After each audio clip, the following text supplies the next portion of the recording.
begini, sebetulnya kita harus luruskan dulu ya, bahwa partai politik itu yang berdaulat adalah anggotanya.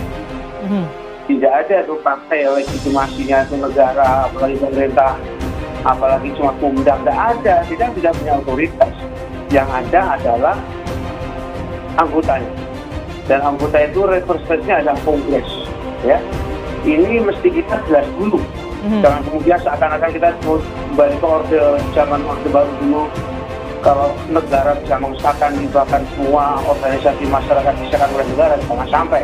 Jadi pakemnya dulu dan kedua. Kenapa begitu? Karena demokrasi itu memerlukan partai politik. Tapi tanpa partai politik tidak ada demokrasi juga.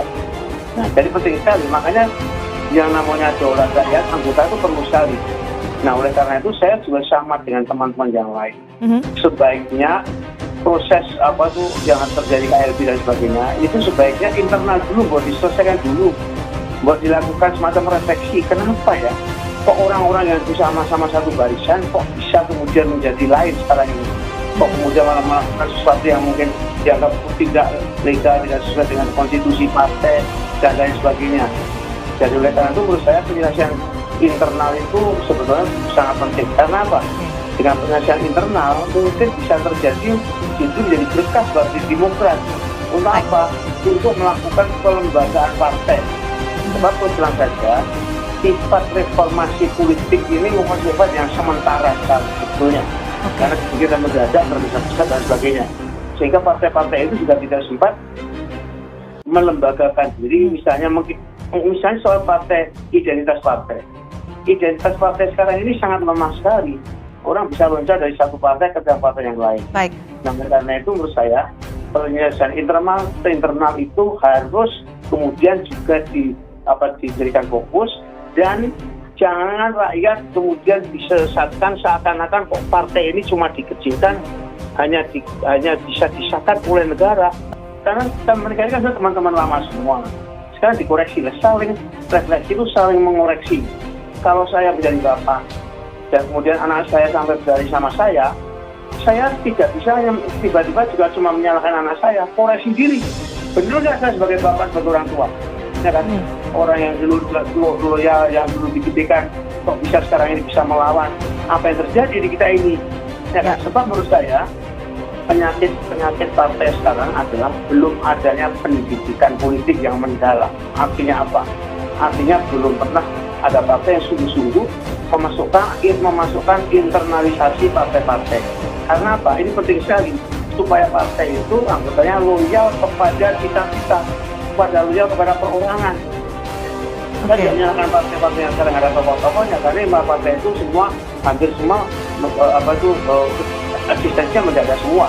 Tapi yang penting bahwa tidak ada sekarang ini harus mulai momentum itu bisa dijadikan suatu cara bagaimana bisa dilakukan transformasi partai politik yang sandarannya itu cuma tokoh sekarang itu menjadi lebih terbuka. Karena sekarang terang aja, kalau dari segi kelembagaan Pak SBY itu lebih gede daripada Partai Demokrat sebetulnya, karena keadaan situasi pada waktu itu ya. Tapi sekarang ini juga makanya tidak mungkin kemudian dari Pak SBY ditransformasi ke putranya. Itu bukan apa-apa. Baik, Pak Kris. Demokrat sudah tak gede sama SBY itu. Mas Kris ini kan orang baik ya, Mas. Jadi dia harapannya adalah semua berjalan harmonis, damai. Saya sih berusaha lebih realistis saja mungkin, Mas Kris. Kelihatannya sih memang harapan Mas Kris ini tidak akan terwujud kayaknya. Karena ini udah semacam point of no return. Ini udah nggak mungkin mereka berbalik, karena mereka sudah sampai tahap di mana konfliknya sampai tahap di mana masing-masing pihak itu akan betul-betul memandang pihak lain itu sebagai musuh mereka, ya. Dan memang kalau kita kan sebenarnya di Indonesia ini bukan baru pertama kali ya terjadi pertarungan semacam ini, dan lazimnya biasanya memang diselesaikannya bukan dengan cara baik-baik, ya. Apakah lewat pengadilan, apakah lewat pihak ketiga dan seterusnya.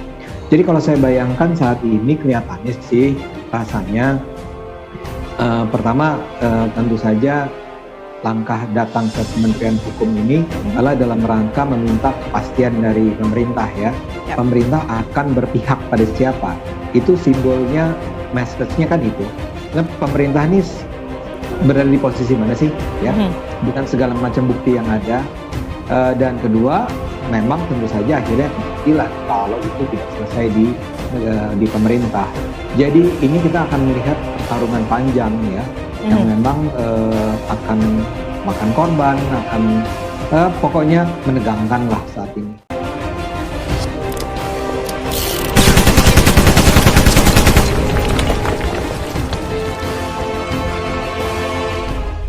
Kalau Pak Muldoko itu betul-betul ada niat suci untuk memperjuangkan apa itu cita-cita melalui partai, ya tentu itu tidak mustahil juga ya.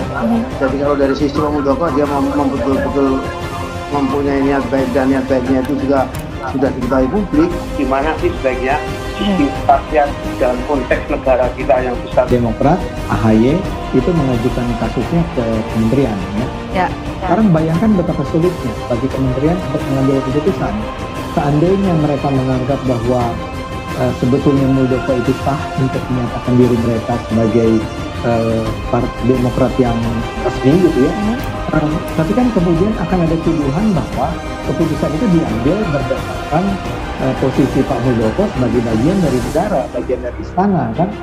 Jadi ini akan menimbulkan masalah bagi Kementerian Hukum untuk memberikan jawaban yang objektif, yang adil terhadap permintaan dari Pak AHY ini. Apalagi juga atau sebaliknya juga kalau misalnya Pak Menkumham menyatakan bahwa yang sah adalah yang versi AHY ya. Kalau itu terjadi, itu kan seperti menimbulkan friksi yang luar biasa di dalam tubuh istana kan. Bayangkan Pak Muldokonya ada di sana dan Pak Muldokonya dinyatakan bahwa dia tidak berhak untuk menjadi ketua Demokrat. Ini adalah beban yang luar biasa buat istana ya. Jadi ketika misalnya banyak pihak mengatakan bahwa sebaiknya Pak Muldoko mengundurkan diri, ada banyak penjelasan. Salah satunya adalah tadi ya, supaya ini jangan jadi beban bagi siapapun, baik misalnya Kemenkumham maupun nanti kalau dibawa ke pengadilan ya. Jadi harusnya memang dibersihkan dari realita bahwa Pak Muldoko masih ada di dekat Pak Presiden.